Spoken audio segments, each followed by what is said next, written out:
కేంద్ర ఆర్థిక శాఖ మంత్రి శ్రీమతి నిర్మలా సీతారామన్ గారు పార్లమెంట్లో బడ్జెట్ను ప్రవేశపెట్టారు. నిన్నటి రోజున ఎకనామిక్ సర్వే కూడా పార్లమెంట్లో ప్రవేశపెట్టింది. అటు ఎకనామిక్ సర్వే పరిశీలించిన ఈ బడ్జెట్ వివరాలు పరిశీలించిన రెండు విషయాలు మనకు అర్థమవుతాయి. ఒకటి, ఇది కార్పొరేట్ శక్తులకి అనుకూలంగా పెట్టిన బడ్జెట్. రెండోది, రాబోయే అసెంబ్లీ ఎన్నికల్లో వాటిని దృష్టిలో పెట్టుకొని బీజేపీ మిత్రులకు లాభం చేయడానికి పనికొచ్చే బడ్జెట్గా ఇది ఉంది. ఢిల్లీలో ఎన్నికల ఓటింగ్ జరగబోతుంది 3వ తేదీన. అక్కడ మధ్యతరగతిని ప్రభావితం చేయడానికి కొన్ని ట్రిక్కులు ఈ బడ్జెట్లో పెట్టారు. అలాగే రాబోయే ఈ సంవత్సరంలోనే బీహార్లో అసెంబ్లీ ఎన్నికలు జరగబోతున్నాయి. కాబట్టి ఆ బీహార్లో ప్రజలను ఆకర్షించడానికి కొన్ని పథకాలు ప్రకటించారు. ఇవి తప్ప ప్రజలకు ఉపయోగపడి ఈరోజు ఆర్థిక వ్యవస్థని పునరుజ్జీవింపజేయడానికి పనికొచ్చే సమస్యలు దీంట్లో ఏమి లేవు. ఎందుకంటే ఎకనామిక్ సర్వేలో స్పష్టంగా చెప్పారు, మన ఆర్థిక వ్యవస్థ పెరుగుదల ఆగిపోయింది, 6.4% మాత్రమే ఉందని చెప్పేసి ఎకనామిక్ సర్వేలో చెప్పారు. వచ్చే సంవత్సరం కూడా 6.3 నుంచి 6.8 మధ్యలో ఉంటుందని చెప్పేసి చెప్పారు.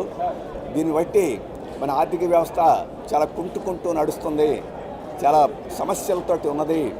దీన్ని అధిగమించాలంటే బడ్జెట్లో ప్రజల కొనుగోలు శక్తిని పెంచే భారీగా పథకాలను ప్రవేశపెడితే తప్ప సాధ్యం కాదు అని చెప్పేసి మనకు అర్థమవుతుంది. అటువంటి పథకాలు ఏమీ లేవు. నిన్న ఎకనామిక్ సర్వేలో చెప్పింది ఏంటంటే, బాగా కార్పొరేట్ శక్తుల యొక్క లాభాలు చాలా అధికంగా ఉన్నాయి. ఆ లాభాలు సృష్టించే శ్రామికుల యొక్క వేతనాలు గత 20 సంవత్సరాలు స్టాగ్నేట్ అయిపోయినాయి, పెరుగుదల లేదు. వారి వాటా పెంచాలి, వారి జీతాల వాటా పెంచాలి అని చెప్పేసి దాంట్లో పేర్కొన్నారు. వాటా పెంచితే కొనుగోలు శక్తి వస్తే ఆర్థిక వ్యవస్థ ముందుకు పోతుందని చెప్పేసి వారు ప్రవేశపెట్టిన ఎకనామిక్ సర్వే చెప్పారు.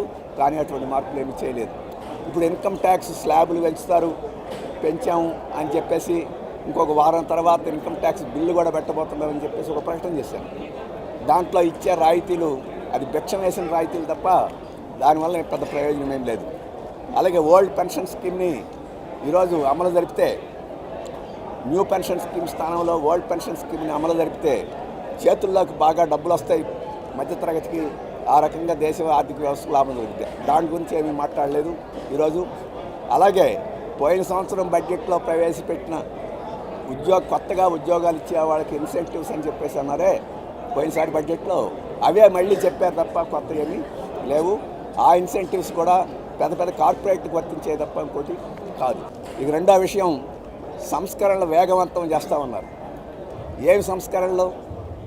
పేద ప్రజలకు మనకు వచ్చే సంస్కరణలా, లేకపోతే కార్పొరేట్ సెక్టర్కి సంబంధించిన సంస్కరణలా? లేదు, మొత్తం ప్రైవేటీకరణ అనేది ఈ మొత్తం బడ్జెట్లో ముద్ర వేసినట్టు మనకు కనపడుతుంది. ఇన్సూరెన్స్ రంగంలో విదేశీ పెట్టుబడి 100% పెంచుతూ ఉన్నారు. మైనింగ్ రంగంలో ఈ ప్రైవేటీకరణ ఇంకా వేగం చేస్తామని చెప్పారు. ఇప్పుడు చేపల రంగంలో అంటే మెరైన్ ప్రోడక్ట్స్ వీటన్నిటిలో ప్రైవేట్ రంగాన్ని తీసుకొచ్చి పూర్తిగా మామూలు చేపలు పట్టే వాళ్ళని పక్కకు నెట్టి పెద్ద కార్పొరేట్ సంస్థల్ని అప్పగించేదానికి వాళ్ళు సిద్ధం అవుతున్నారు. అలాగే పవర్ సెక్టర్ రిఫార్మ్స్ అంటే విద్యుత్ పంపిణీని ప్రైవేటీకరణ చేయడం. విద్యుత్ ప్రైవేటీకరణ చేస్తే 5.5% 0.5% అప్పు చేసుకునేదానికి రాష్ట్రాలకు అవకాశం ఇస్తారు. అంటే అప్పు చేసుకునేదానికి ఎరచూపి ఈరోజు విద్యుత్ ప్రైవేటీకరణని ప్రోత్సహించడానికి బడ్జెట్లో ఉంది. విద్యుత్ ఏమీ లేవు. ఎందుకంటే ఆర్టిఫిషియల్ ఇంటెలిజెన్స్ని ముందుకు తీసుకెళ్తాం, స్కిల్ డెవలప్మెంట్ని ముందుకు తీసుకెళ్తాం, ఆధునిక విద్యని అభివృద్ధి చేస్తాం. ఇటువంటివన్నీ మాటలు మాత్రం ఉన్నాయి తప్ప వాటికి సంబంధించిన చేతలు దీంట్లో ఏమి లేవు. అందుకని ప్రజలందరూ దీన్ని వ్యతిరేకించాలని సందర్భంగా మేము విజ్ఞప్తి చేస్తాం. ఫ్యాక్టరీ అత్యంత కీలకమైంది. రాయలసీమతో నెల్లూరుతో సహా మన పోర్టు, కృష్ణపట్నం పోర్టుకి కడప ఒక ఫ్యాక్టరీ లింకు చేస్తే మొత్తం ఈ ప్రాంతం అంతా అభివృద్ధి అవుతుంది. అట్లాగే పోలవరం ఈరోజు మనకి చాలా కీలకమైంది. వేటికి నిధులు ఇవ్వలేదు. అభివృద్ధికి సంబంధించిన నిధులు, రాష్ట్ర అభివృద్ధికి సంబంధించిన నిధులు ఇవ్వాల.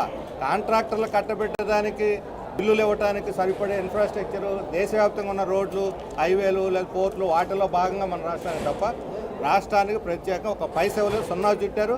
చంద్రబాబు నాయుడు గారు కేంద్రం యొక్క స్థితి చూసి దిగులుతో తలదించుకుంటారా, లేకపోతే ఢిల్లీ పోయి పోరాడి సాధించుకొస్తారో రాష్ట్ర ప్రభుత్వం దీని మీద తేల్చుకోవాల్సిన అవసరం ఉంది. మేము మాత్రం ఈ కేంద్రం యొక్క వివక్షతకు వ్యతిరేకంగా రాబోయే రోజుల్లో ఈ బడ్జెట్లో చూపించిన దానికి వ్యతిరేకంగా పోరాడతాం.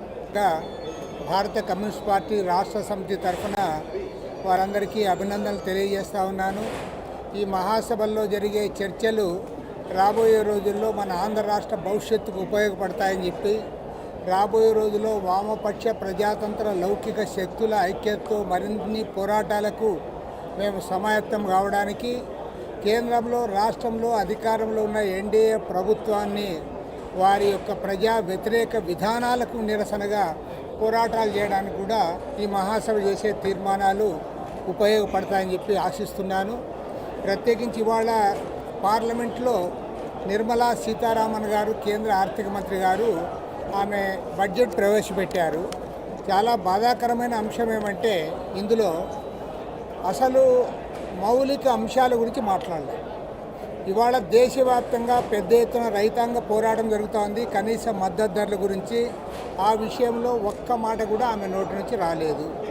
నంబర్ 2, దేశంలో ఉన్న కోట్లాది మంది వ్యవసాయ కూలీల పేదల యొక్క గ్రామీణ పేదల యొక్క స్థితిగతులు ఇవాళ గ్రామీణ ఉపాధి హామీ పథకం పైన ఆధారపడి ఉన్నాయి. దానికి ఏమాత్రం కూడా ప్రాధాన్యత ఇవ్వలేదు. బడ్జెట్లో ఏదన్నా ఒకటి మేలు అంటే అది మిడిల్ క్లాసు, ముఖ్యంగా ఇన్కమ్ ట్యాక్స్ వాళ్ళ కట్టే వాళ్ళకి 12 లక్షల రూపాయల వరకు ఆర్థిక పరిమితి పెంచారు. అదొక్కటే స్వాగతించాల్సిన అంశము. అదేవిధంగా ఆంధ్ర రాష్ట్రానికి సంబంధించి కూడా పోలవరం ప్రాజెక్టు గతంలో ప్రకటించిన నిధుల